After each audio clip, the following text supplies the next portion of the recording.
Olá pessoal, tudo bem? Aqui vos fala é o professor Salomão. Pessoal, vamos dar, portanto, seguimento à nossa videoaula. Bem pessoal, Direito Civil 3, contratos, finalizamos a parte geral dos contratos.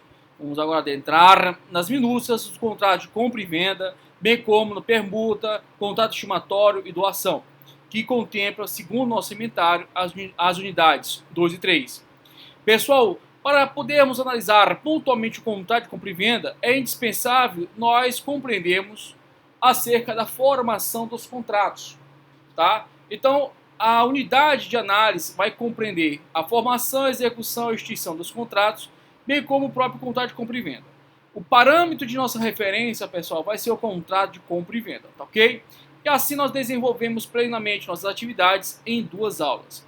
Bem, pessoal, nesse contexto de consequência, vamos aqui analisar a formação dos contratos. Bem, pessoal, vamos aqui a esse gráfico aqui, esse diagrama aqui colocado. Vamos analisar pontualmente cada uma das partes ali consignadas. Olha só, pessoal.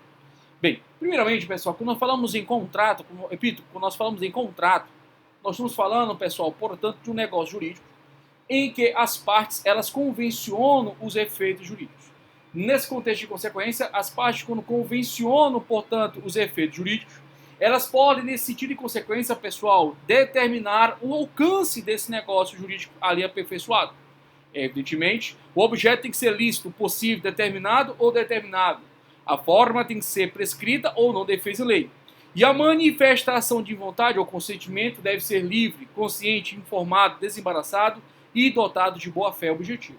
Bem, isso tudo foi a tomada de análise, a tomada de conhecimento da parte geral de teoria geral dos contratos, que por sinal é a parte maior, porque vocês vão perceber que analisar os contratos nós vamos trabalhar especificamente as minúcias. Bem, nesse contexto de consequência, pessoal, podemos destacar que existe uma fase pré-contratual, uma fase contratual. Mas cuidado, pessoal, porque além da fase pré-contratual e fase contratual, nós temos uma terceira fase aqui, que ela é pós-contratual. Cuidado, não foi colocada, repito, não foi colocada aqui para vocês, justamente porque eu estou sendo didático, buscando pontuar especificamente a matéria que nós estamos examinando.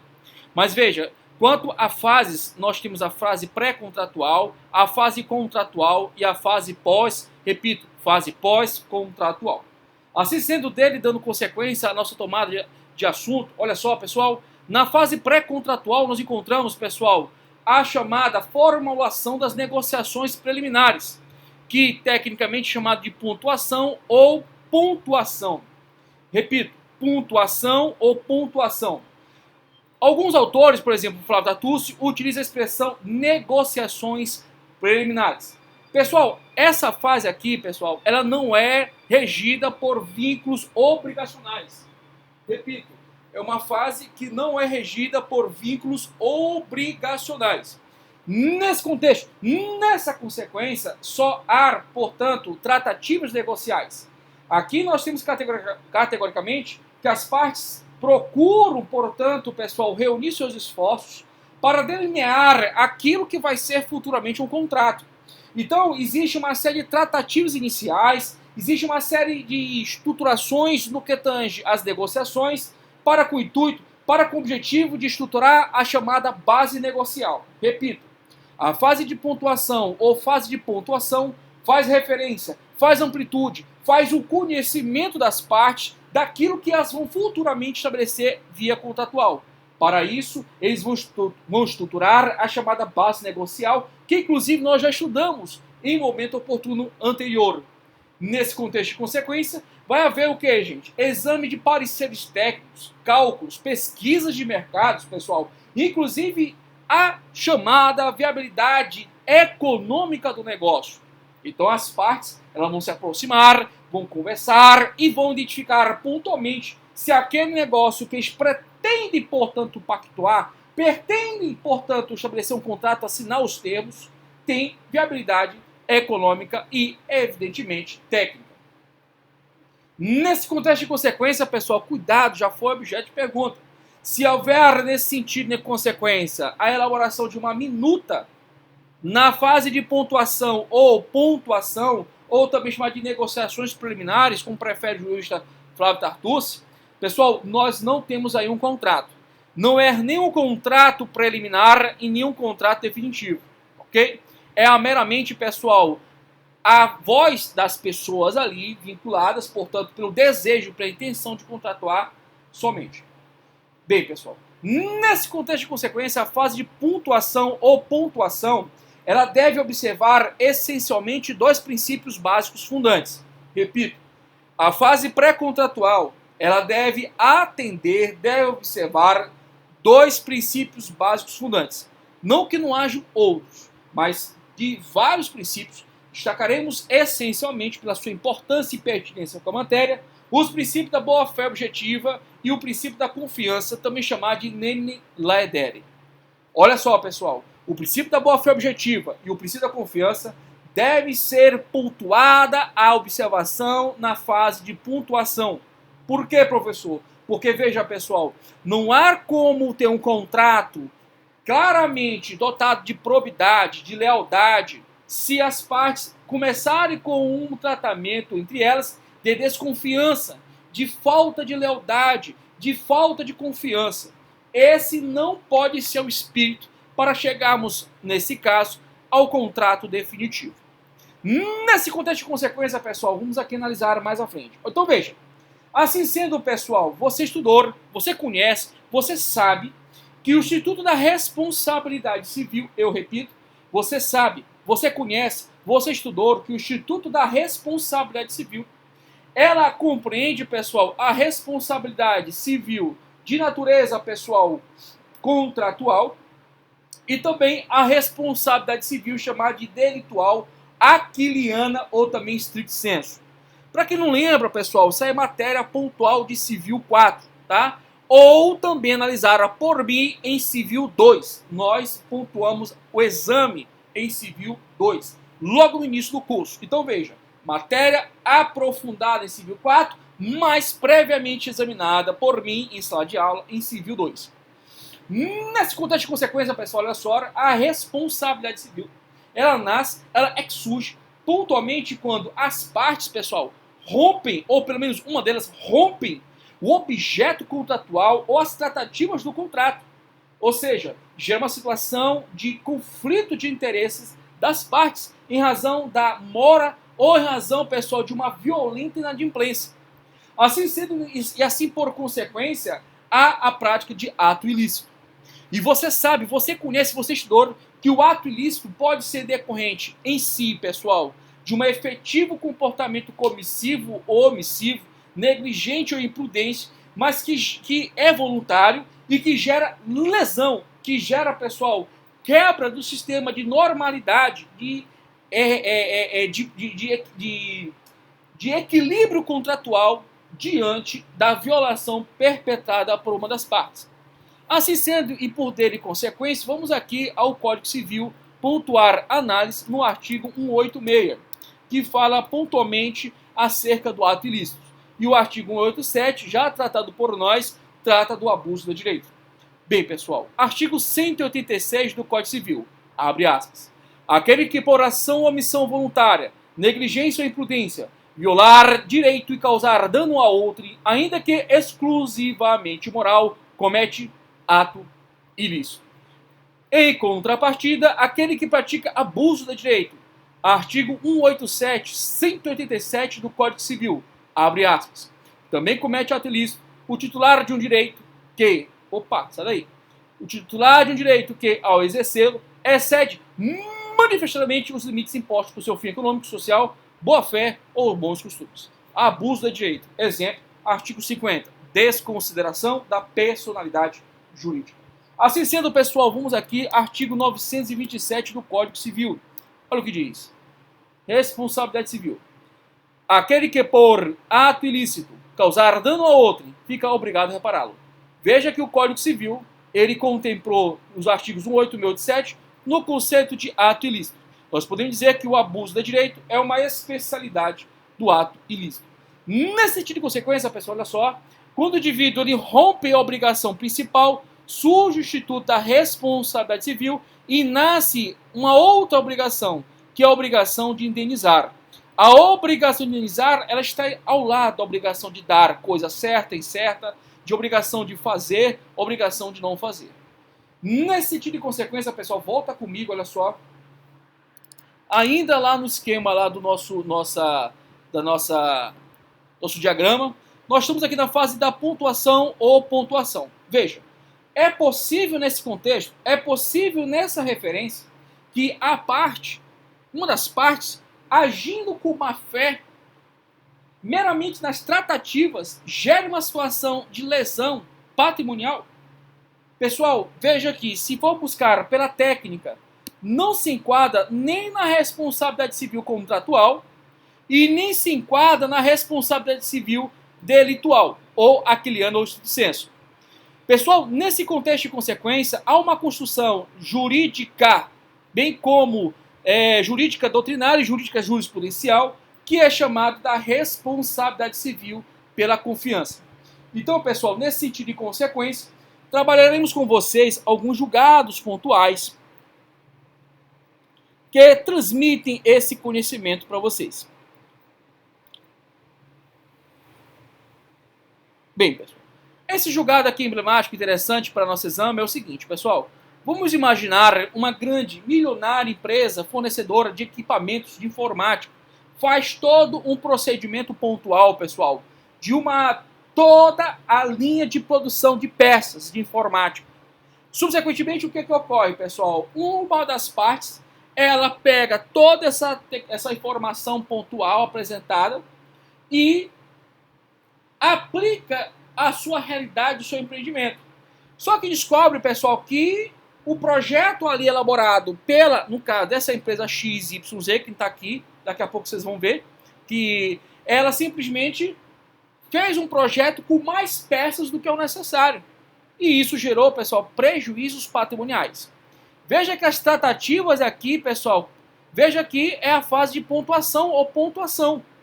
Na fase de pontuação ou pontuação, nós temos aqui projetos, nós temos aqui, pessoal, laudos, pareceres. Nós não temos efetivamente um contrato, gente. Nós não temos efetivamente um contrato. E o que aconteceu, pessoal? Isso gerou pontualmente prejuízos para a parte que aceitou, portanto, o projeto apresentado. Aliás, tratasse, pessoal, de quem sabe o que mais, sem que menos, a IBM, tá? A famosa IBM.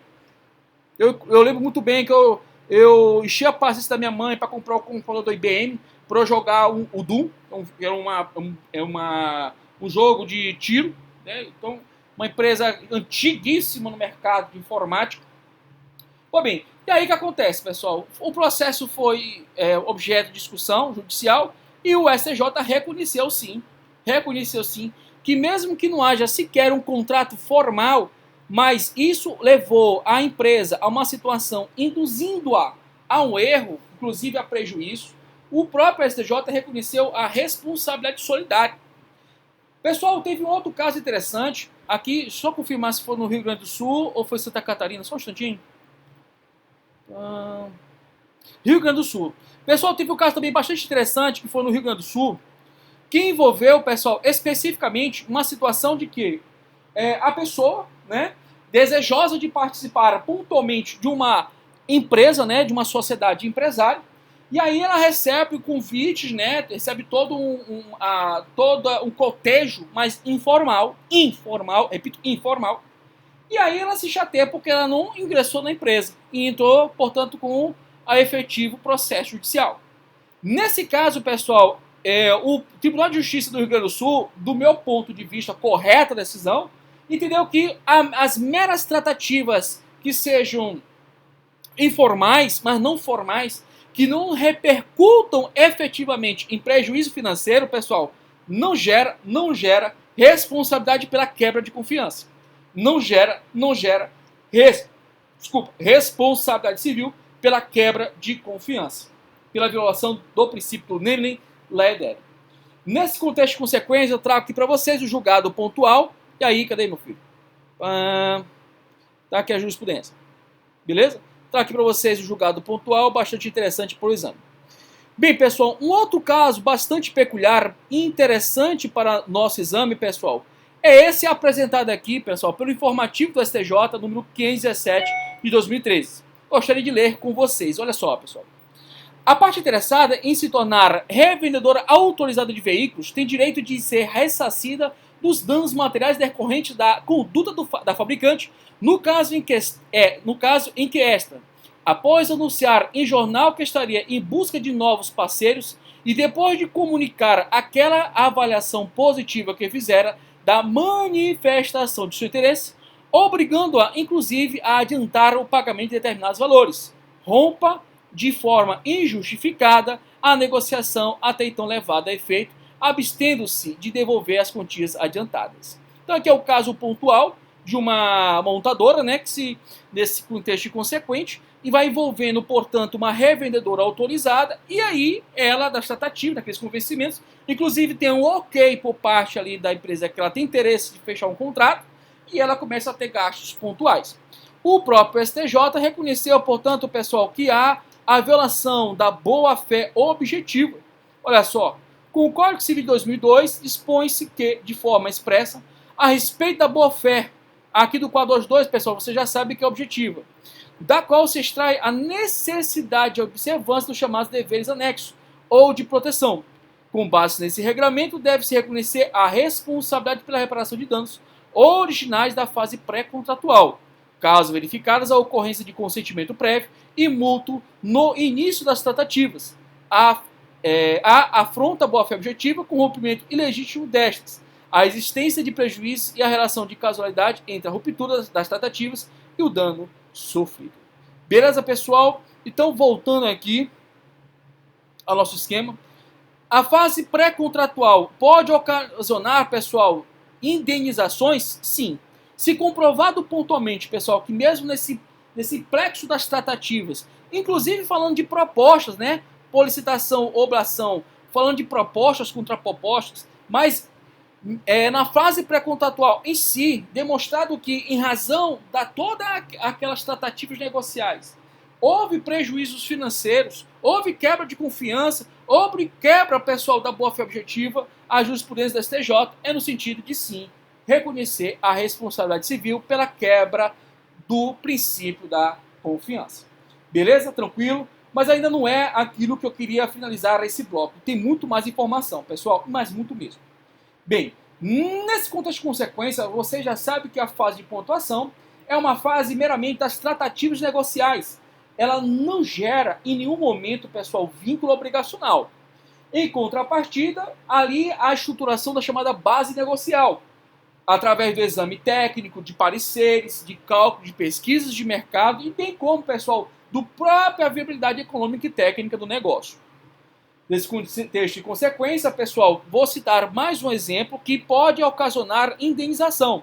Suponhamos pontualmente que, dentro das tratativas negociais, uma das empresas, né, a empresa maior, a empresa mais forte, aquela que foi objeto da atenção da outra, a nível de viabilidade econômica, ela simplesmente dá o ok para que essa empresa realize o recrutamento de profissionais. Pessoal, se da fase de pontuação não chegar na fase dos contratos, nesse sentido de consequência, há, sem sombra de dúvida, quebra de confiança, quebra de boa-fé e, portanto, pessoal, situações em que vão envolver responsabilidade civil. Esse exemplo já caiu em prova, tá? Da empresa que se aproxima da outra, né? Faz todas as tratativas e tal, inclusive dá o ok para recrutamento prévio de funcionários. Se ela não der o segmento correto, ou pelo menos não ressarcir os gastos que ela teve em razão do recrutamento, aí sim gera-se a responsabilidade civil, portanto, pessoal, obrigação de indenizar por quebra da boa-fé objetiva, por quebra do princípio da confiança ou do nemine ledere. Pessoal, feito isso, vamos para a próxima fase pré-contratual, fase da policitação ou oblação, tá? Pessoal, só a um nível de curiosidade, né, a um nível de referência, a expressão oblação, tá, dentro da dimensão religiosa, teológica, ela faz referência à oferta voluntária a Deus. O termo oblação, ela faz uma referência a ofertar voluntariamente a Deus, tá? E aí vem as particularidades hebraicas de sua referência. Minar, teruma, korban, tá? São as referências etimológicas hebraicas. Dando segmento, olha só, difere de libação. Libação é uma outra expressão, tá? A libação é uma palavra que vem a se referir ao ato de derramar um líquido sobre o altar, como parte do sacrifício oferecido, tá? Isso aí é a tradição hebraica. Bem, só para alimentar aqui a curiosidade. Bem, tecnicamente falando, pessoal, aqui já para o nosso campo do direito, olha só, para o nosso campo do direito, oblação ou policitação, pessoal, vai envolver a proposta de contrato. Repito, essa fase, policitação, oblação, faz referência à proposta de contrato. Oblação, portanto, no jurídico, não na tradição hebraica, mas da expressão jurídica, traz a referência em, abre aspas, grava isso, declaração unilateral de vontade receptícia, com o propósito de que seja formalizado um contrato. Repito, oblação é a declaração unilateral de vontade receptícia, com o propósito de que seja firmado o contrato. Veja que a oblação é uma fase posterior à pontuação. Assim sendo, nesse contexto de consequência, pessoal, vem comigo, olha só. Vamos aqui. Já foi explicado. Show de bola, beleza. Olha só. Nesse sentido de consequência, vem aqui comigo, olha só. Quem realiza a proposta, pessoal, repito, olha só. Quem realiza a proposta é quem, gente? Policitante, proponente, solicitante. Professor, tem que decorar? Sim. Eu repito. Quem realiza a proposta? Policitante, proponente, solicitante. Quem recebe a proposta? Professor, tem que decorar? Tem. Vamos lá. Policitado, oblato ou solicitado. Então veja, memorização, português, ante é quem realiza a proposta. Ato é quem recebe. Tá? Se você for parar no estudo das comunicações, policitante, né, propor, é aquele que fala, policitado recebe. Tá? Então beleza. Então, quem realiza a proposta é quem, pessoal? Policitante. Quem recebe, policitado. Quem realiza a proposta? Proponente. Quem recebe? Oblato. Então veja, proponente, oblato. Oblato é quem recebe a proposta. Oblato é essa pessoa. Quem realiza a proposta? Solicitante. Quem recebe? Solicitado. Não confunde arroz com feijão. Pessoal, olha só, observações aqui, vou ler aqui para vocês, para a gente ser rápido, olha só. Se o policitante acatar, ou seja, aceitar a proposta, concordar com seus termos, torna-se o que, gente? Aceitante. Então não é mais oblato. Uma questão muito antiga, ó, ainda fazia faculdade. O cara colocou lá para brincar oblato e aceitante, e aí o aluno quem fez e não prestou atenção, errou. Tá? Questão muito antiga. Na época que questão de concurso era mais aquele negócio de decoreba. Hoje tem que raciocinar. Bom, bem, então, 2. A proposta, a oferta por licitação, oblação, deve ser séria, clara, precisa e definitiva. Por que eu coloquei isso aqui? Você já vai ver conosco, pessoal, o artigo 427. E aí você vai entender. Então, a proposta, ela tem que ser o que, gente? Verdadeira. Ela tem que ser uma coisa séria, clara, precisa e definitiva. Vou te colocar aqui um exemplo do jurista respeitadíssimo Flávio Tartus, na sua obra Manual de Direito Civil. Pessoal, o camarada que faz uma... Flávio Tartus, o camarada que vem fazer uma proposta com uma brincadeira, com um sorrisinho, sabe? Sem muita... Aquele jogo, né? Aquele jeitinho, né? Que eu não gosto de chamar a expressão jeitinho brasileiro, porque tu esculhamba meu país, pô. Pelo amor de Deus. Vamos tirar dessa cultura de dizer jeitinho brasileiro, que você arrebenta com o teu país, né? Então vamos lá. Essa malandragem, melhorou? Então essa malandragem, isso aí, meu amigo, isso aí não é proposta. E inclusive isso pode ser objeto de questionamento judicial. Proposta tem que ser uma coisa séria. Pessoal, você já percebeu que quando você cumprimenta alguém, você cumprimenta com a mão direita? Na antiguidade, era também dessa mesma maneira. E isso no campo ocidental. No campo oriental, a cumprimentação é diferente. Sempre foi diferente. Veja que direita. A expressão direito, não quero ir muito etimologicamente, mas direito vem de directum, de rectum, ou diligere. Significa o que, gente? o correto. Retidão. Direita. Então tem que ser uma coisa séria, clara, precisa e definitiva. Por quê, pessoal? Você viu conosco que pode gerar a responsabilidade civil pela quebra de confiança. Mesmo que seja na fase o que, gente? De policitação, oblação. Tudo bem? Então, no segmento, pessoal, a aceitação deve ser pura e simples. O cara também não pode, na outra toada, né, fazer um folclore para aceitar. Não existe isso.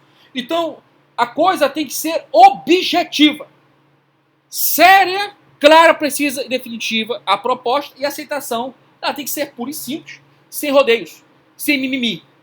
Nesse contexto de consequência, vamos aqui analisar o primeiro artigo pontual essencial. Artigo 427, famosíssimo. Onde eu fui? 427. Vamos lá. A 427, 427 do Código Civil, abre aspas, olha o que diz. A proposta de contrato obriga o proponente, se o contrário não resultar nos termos dela, da natureza do negócio ou das circunstâncias do caso. Traduz. Olha só. Pessoal, você sabe que oblação é a declaração unilateral de vontade, receptícia, com propósito de formalizar o contrato. Cara, tu sabe disso. Nesse contexto de consequência, pessoal, existe a possibilidade de um prazo para aceite. E, nesse caso, pessoal, esse prazo é de natureza decadencial. O direito, portanto, é potestativo. Mas não acabou, pessoal. Veja que nesse contexto, nessa consequência, a proposta, ela, quando feita, pessoal, ela tem o intuito pontual de o indivíduo aceitar, recusar ou apresentar, pessoal, uma contraproposta. O indivíduo ele pode aceitar, pode recusar ou pode apresentar uma contraproposta.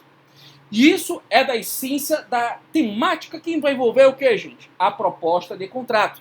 A fase que nós estamos analisando pontualmente, que é qual, pessoal? Já decorou? Policitação ou oblação. Nesse contexto de consequência, eu vou te trazer aqui duas regrazinhas básicas, bem tranquila. Memoriza, por favor. Memoriza, olha só. Se a proposta for feita por pessoa presente, significa que o oblato tem as condições necessárias e indispensáveis para aceitar ou não a proposta de contrato por ele apresentada. Repito, se a proposta for feita por pessoa presente, significa dizer que o oblato ele tem todas as condições manifestas de aceitar ou não a proposta de contrato. Evidentemente, vamos excluir uma situação de coação, vamos excluir uma situação que envolve erro, dolo, etc. Nesse caso de consequência, pessoal, nós temos aí, portanto, como exemplos, uma proposta de contrato feito, pessoal, por pessoas presentes. Tu vai lá na loja lá, tal, e compra lá a roupa que tu quer. Ou dá pra tua esposa, sei lá. Feito por telefone, tá lá, teu celular toca. Alô, quero te oferecer aqui uma roupa. Pois é, telefone. Chat online, sabe disso? Você tá aqui, mexendo no computador, e você entra na internet, abre o chat. Gente, essa proposta aí é feita por presente. Já vi em sala aluno perguntar isso. Eu tenho 10 anos de docência, cara, não é de hoje não. É muita pergunta que eles me fizeram. Então vamos lá, chat online, tá lá, na internet, naquele portal lá da web, né? Você vê lá a necessidade de ter mais conhecimento sobre o produto ou serviço, você clica lá no chat. Pelo WhatsApp também. Pessoal, nesse contexto de consequência, vamos ter cuidado, porque, pessoal, o oblato, ele pode ali mesmo concordar com os termos e ali haver a aceitação. Agora, pessoal, na outra medida, na outra esfera, eu posso ter, pessoal, uma proposta feita por ausente. Cuidado com isso. Olha só. Aqui o ausente tratado, pessoal, é um ausente acerca de proposta de contrato. Cuidado com as terminologias. Proposta feita por ausente, pessoal, é com o oblato, ele não possui meios necessários e indispensáveis para ele manifestar, portanto, pessoal, a aceitação. Perante quem, gente? Perante quem? Volta aqui comigo. Não tem problema, seja feliz. Perante quem, gente? Pelo policitante, pelo proponente ou solicitante. Professor, eu também já ouvi a expressão ofertante. Também já ouvi. Tá bom? Tá no mesmo. Nesse contexto de consequência, pessoal, Flávio Tartus traz um exemplo que, para mim, é o melhor. É o contrato epistolar. O que é isso? Olha só. É a proposta feita por carta. O cara recebe lá no correio lá, uma carta lá com uma proposta. Tem autor que também coloca, tem autor que também coloca essas propostas que são feitas por envio de correio eletrônico da sua caixa de e-mail. Então, pessoal, só que tecnicamente, de forma clássica, tradicional, o contrato epistolar é o exemplo mais seguro de proposta feita por ausentes. Mas há autor também que inclui essa proposta de contratos que você recebe na sua caixa de e-mail. Tudo bem, pessoal? Tranquilo? Mais uma vez, leitura do artigo 427, abre aspas, a proposta de contrato obriga o proponente, se o contrato não resultar dos termos delas, da natureza do negócio ou das circunstâncias do caso. Pessoal, existem situações em que, olha só, deixa de ser obrigatória a proposta? Tem, tá na minha frente aqui, ó. Artigo 428 do Código Civil, abre aspas. Deixa de ser obrigatória a proposta. Inciso 1. Se feita sem prazo à pessoa presente, não for imediatamente aceita. Considera-se então também presente a pessoa que se contrata por telefone ou meio de comunicação semelhante. 2. Se feita sem prazo à pessoa ausente, tiver decorrido tempo suficiente para chegar à resposta ao conhecimento do proponente. 3. Se feita a pessoa ausente, não tiver sido expedida a resposta dentro do prazo dado. 4. Se antes dela ou simultaneamente chegar ao conhecimento da outra parte, retratação do proponente. De tudo que eu falei, gostaria de relembrar para vocês, com base no artigo 427, que o prazo fixado para aceite ou não da proposta de contrato apresentada ao oblato é um prazo decadencial, envolvendo, portanto, gente, direito potestativo. Beleza? Nesse sentido de consequência, pessoal, olha só.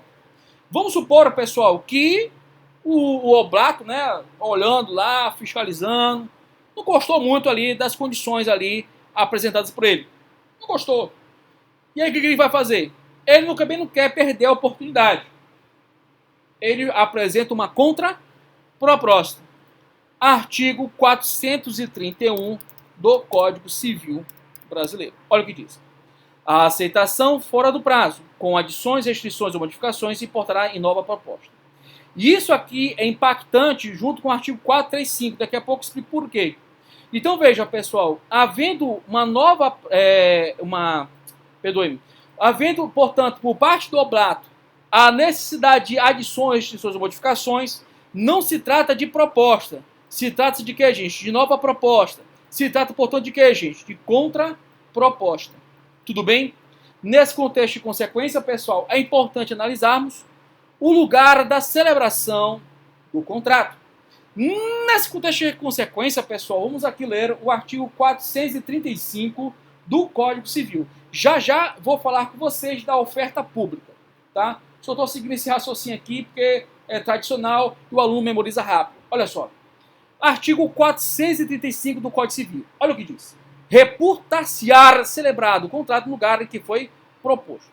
Pessoal, se houver contraproposta no local da contraproposta. Cuidado, já vi cair isso em prova. Nesse sentido de consequência, pessoal, o 435 ele é pequenininho, né? Mas ele traz muita informação, inclusive uma discussão jurisprudencial no STJ, inclusive em 2018, bastante peculiar, bastante interessante para o nosso exame. Vamos lá. Primeiro ponto, pessoal, essa frasezinha é bem pequenininha, né? Bem torpe, né? Tem muita informação. Vamos aqui. Primeiro ponto, pessoal, a identificação do local da celebração do contrato é de fundamental importância, pessoal, para a identificação da competência territorial, diante especificamente, pessoal, de uma discussão judicial. Vamos supor que as partes venham a discutir em juízo a matéria. Isso requer, pessoal, o exame da cláusula de eleição de foro. Vamos lá. Lei 13.105, que é o CPC. Aqui, meu amigão. CPC, 13.105. Artigo 63. Vamos lá?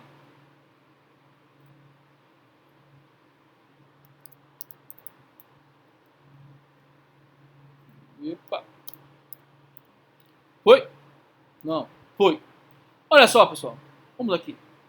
Artigo 63 do Código de Processo Civil. Lei 13.105 de 2015. Abre aspas. As partes podem modificar a competência em razão do valor e do território, elegendo fórum onde será proposta a ação oriunda de direitos e obrigações. Então, é essencial conhecermos o que, gente? O lugar em que foi feita a proposta de contrato. Nesse contexto de consequência, pessoal, olha só, cuidado. Se houver contraproposta, vai ser o que, gente? Lugar da contraproposta.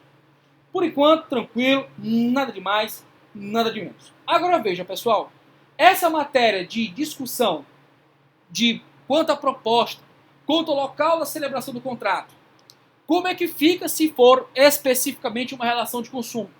Vamos supor que nesse contexto de consequência, pessoal, feita a proposta, inclusive a fase contratual, envolvendo uma relação de consumo, seja fixado, pessoal, como fórum competente, um local fora da realidade do município do consumidor. E aí, pessoal, como é que fica essa brincadeira? Como é que se resolve? Pessoal, o STJ, aliás, eu acho que não, eu coloquei sim. Ué, para ter lidar aqui direto. Não. Só um instantinho, gente. Eu tenho certeza que eu coloquei isso no material. O julgado. Coloquei. Tô doido. Vamos lá. Então, pessoal, olha o que ocorre. O STJ, ele disse o seguinte, tá? Um julgado, inclusive, recente. Qual é a indagação que eu estou trazendo para vocês? É as questões que envolvem relação de consumo, como é que fica essa designação do local, portanto, pessoal, para discutir em juízo a matéria. Veja, será que deve prevalecer realmente a vontade das partes na celebração do contrato? Né? A cláusula de eleição, portanto, deve prevalecer ou não? Quando é a relação de consumo? Bem, a resposta pelo STJ, pessoal, depende. Depende por quê, pessoal? Porque se for comprovado situação de hipossuficiência do consumidor ou dificuldade de acesso ao judiciário, pode ser sim declarado o quê, gente? Nula a causa de eleição, remetendo, portanto, ao domicílio do consumidor. Mas no mais tardar, pessoal, o STJ, ele reconheceu a validade dessas cláusulas.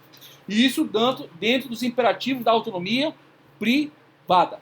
Beleza, pessoal? Nesse sentido de consequência, eu coloquei, inclusive, para vocês aqui a íntegra do julgado, tá? Que faz essa tratativa pontual. Beleza, pessoal? Tranquilo? Bem, fechei bastante coisa. Vamos aqui, pessoal, tratar acerca da oferta pública, tá? Penúltimo tema da aula de hoje. Depois eu falo da aceitação. A aceitação é bem tranquilo, tá, gente? Não tem muito mistério, não. Vamos lá, oferta pública. Pessoal, oferta pública. Não sei se é mania minha, gente, mas eu gosto de ler aqui. Vamos lá, artigo 429. Acostumado a ler assim. Vamos lá. Olha o que diz, pessoal. Artigo 429 do Código Civil Brasileiro. Olha o que diz. A oferta ao público equivale à proposta quando encerra os requisitos essenciais ao contrato, salvo se o contrário, resultar das circunstâncias ou dos usos. Traduz. Olha só, pessoal. Meus amigos, vocês já viram lá no teu celular, quando tu faz download de um jogo? Eu já fiz um monte. Faz download, né, do jogo. E aí tem umas propagandas. Aí, se você não compra o jogo, fica um monte de propaganda. Tá aí, isso é oferta pública. Quer outro exemplo? Tu tá ali vendo um site jurídico, começa a aparecer um monte de propaganda. Um monte de propaganda. Isso é oferta pública. Pessoal, outdoors em gerais, cartazes publicitários. Fica lá, mas professor, não é eletrônico. Não interessa, tá lá parado, direto. Tu passa lá direto, tá vendo. Isso são ofertas ao público. Então, tudo aquilo, pessoal, que não é ofertado para aquela pessoa, não existe uma relação de pessoalidade da oferta, é chamado de oferta pública. Então, a oferta pública também é chamada de oferta constante. Porque, cara, constantemente está lá aquele outdoor parado lá, constantemente está jogando videogame lá no aplicativo celular e está aparecendo aquele negócio lá te perturbando para tu apertar X lá, tu tá ganhando o jogo, tu tá ganhando. Aí tu tem que apertar lá direto para tu poder continuar, até tu resolver pagar o jogo, né? Fazer o download do jogo mesmo por inteiro no smartphone. Pois bem, então essas situações, pessoal, são ofertas ao público. Isso remete a atenção, pessoal, pontualmente ao decreto, olha só, ao decreto 7962. Só não me recordo o ano. 2013. Ao decreto 7962, no seu artigo 3º. Olha o que diz. Artigo 3º do Decreto 7962 do ano de 2013. Abre aspas. Os sítios eletrônicos ou os demais meios eletrônicos utilizados para ofertas de compra coletivas ou modalidades análogas de contratação deverão conter, além das informações previstas no artigo 2º, as seguintes. Olha só, pessoal. Quantidade mínima de consumidores para efetivação do contrato e prazo para utilização da oferta pelo consumidor. Ou seja, pessoal, dentro daquilo que o CDC já fala, que é a informação. Tudo bem? Então, o artigo 429, bem tranquilo, trata especificamente da oferta pública, também chamada de oferta constante. Tá? Outro exemplo, você pode pegar no livro do Tartucci, ele coloca aquelas máquinas de bebidas. Ele bota assim, na verdade, máquinas de refrigerante. Tá? Eu boto aqui para você, no nosso material, máquina de bebidas. Tá? Pois bem, tudo que for um anúncio publicitário constante é oferta pública ou oferta constante. Para finalizar, pessoal, parágrafo único, pode revogar-se a oferta pela mesma via de sua divulgação, desde que ressalvado essa faculdade na oferta realizada. É a mesma coisa, pessoal, da questão da promessa, né? Em geral, se você promete algo para alguém, você necessariamente, pessoal, tem que, da mesma via que você promete, isso é sistemática ontológica do direito civil. Da mesma forma que você promete, você também tem que, o que, gente? Revogar a sua promessa. Tá? Você não pode utilizar um outro meio, a não ser que esse outro meio de revogação seja mais público, né? Dê mais grau de publicidade. E aí você pode se valer nesse sentido. Então, aqui não tem muita loucura para você estudar. Bem tranquilo. Inclusive, eu posso dizer a verdade, a parte do Código Civil, que é muito bem explicada. A redação é bem excelente. Nesse sentido de consequência, pessoal, para finalizar essa parte, a aceitação. Vamos lá. Vou ler os artigos aqui pontuais, né? E aí a gente finaliza aqui a nossa aula. Bem, artigo 430 do Código Civil, abre aspas, diz o seguinte: se a aceitação por circunstâncias imprevistas chegar à tarde ao conhecimento do proponente, este comunicá-lo-á imediatamente ao aceitante, sob pena de responder por perdas e danos. Cara, aqui é bem simples. Veja aqui, em toda a tônica de todo o nosso diálogo quanto à proposta, mesmo seja naquelas situações de negociações preliminares, né, tudo envolve a boa-fé. Que boa-fé? A boa-fé objetiva. Então veja, pessoal, o dispositivo ele trata da boa-fé objetiva. Ele não tem nada demais. Então, se a aceitação por circunstâncias previstas chegar tarde ao conhecimento do proponente, este comunicará imediatamente, ou seja, ele vai ter que dar um jeito. Porque senão, pessoal, ele vai responder por perdas e danos. A outra matéria aqui também, bem tranquila, o artigo é autoexplicativo, artigo 431 do Código Civil, abre aspas, diz o seguinte: a aceitação fora do prazo, com adições, restrições e modificações, importará a nova proposta. Já havia tratado isso com vocês. Aqui, pessoal, é a situação da contraproposta. 432. Se o negócio for daqueles em que não seja costume a aceitação expressa ou o proponente tiver dispensado, reputar-se-á concluído o contrato, não chegando a tempo a recusa. E o 433 do Código Civil, fechando, considera-se inexistente a aceitação se antes dela ou com ela chegar ao proponente a retratação do aceitante. Bem tranquila essa parte aqui do Código Civil. Particularmente, não tem muito mistério. Beleza, pessoal? Nesse sentido, eu venho aqui agradecer, tá? Muito obrigado. Obrigado pela sua disponibilidade. Obrigado por você ter me ouvido. Espero realmente ter te ajudado, tá? Quero que você tenha sucesso na sua vida, tá? E, nesse contexto, bom dia, boa tarde, boa noite. Fique com Deus. Até a próxima, se Deus quiser. Muito obrigado. Até mais.